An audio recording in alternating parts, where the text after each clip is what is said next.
So when I bought my 2007 BMW 530xi, I was honestly pretty skeptical about how it might go. After all, it's a decade-plus old German car, and I was going to be using it as my new daily driver to replace my 2017 Honda Civic Si, a total rock of a daily driver.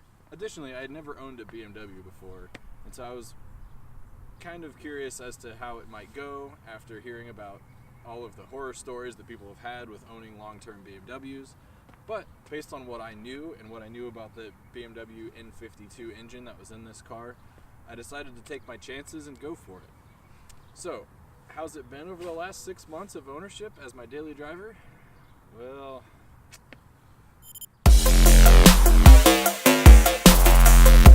so as I said in the previous video that introduced this car, I wanted a station wagon, something a little bit more interesting than my 2017 Honda Civic Si. Additionally, I wanted it to be manuals, definite criteria. I would have liked it to be all-wheel drive.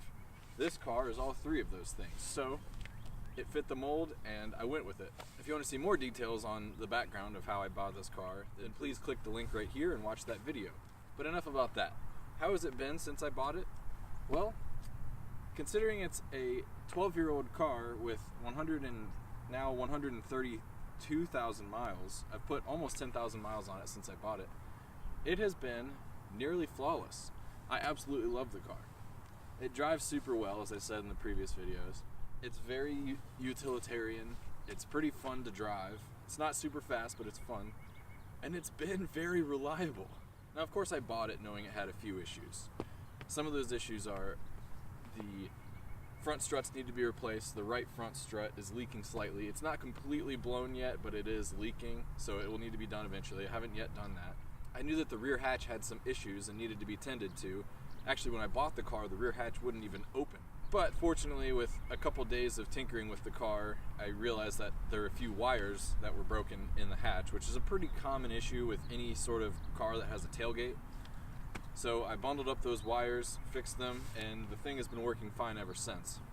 Additionally, the car had this very annoying rattle in the exhaust. It seemed to be an exhaust rattle of some kind. At first I thought it was the secondary catalytic converters going and completely rattling, the bricks rattling within the housing. I later found out, after a lot of poking around and digging, there's the secondary oxygen sensors, both of them. They had both backed themselves out a little bit and were rattling in the exhaust. So I got new crush washers and tightened them down, and they've been just fine ever since. I was also told that the clutch pedal assembly needed to be replaced. However, after I investigated it a little bit, I took the panel off and was intending to eventually replace the clutch pedal assembly, and found out that the pin that goes through the pedal and holds the pedal in place had actually backed out slightly. So I pushed it back in and secured it, and the clutch pedal has been, again, fine ever since. I was also aware that the TPMS light was on when I bought the car. After borrowing a very nice scan tool from a friend, I was able to go into the TPMS module to find out that actually that module is completely shot. So, given that it's a 12-year-old car now, all 4 of the TPMS sensors are surely dead. Their batteries are dead and need to be replaced at about $100 a pop. And additionally, the TPMS module needs to be replaced at $400 to $500 a pop. So that's nearly $1,000 to get rid of a stupid TPMS light on my dashboard. So that's something I'm not going to take care of. I check my tire pressures regularly anyway, so I don't need a $1,000 system to tell me that my tires are a little bit low. So given that it was meant to be a budget BMW in the first place, I'm not even going to bother with that. It's just going to be a light that's on my dashboard all the time. So be it.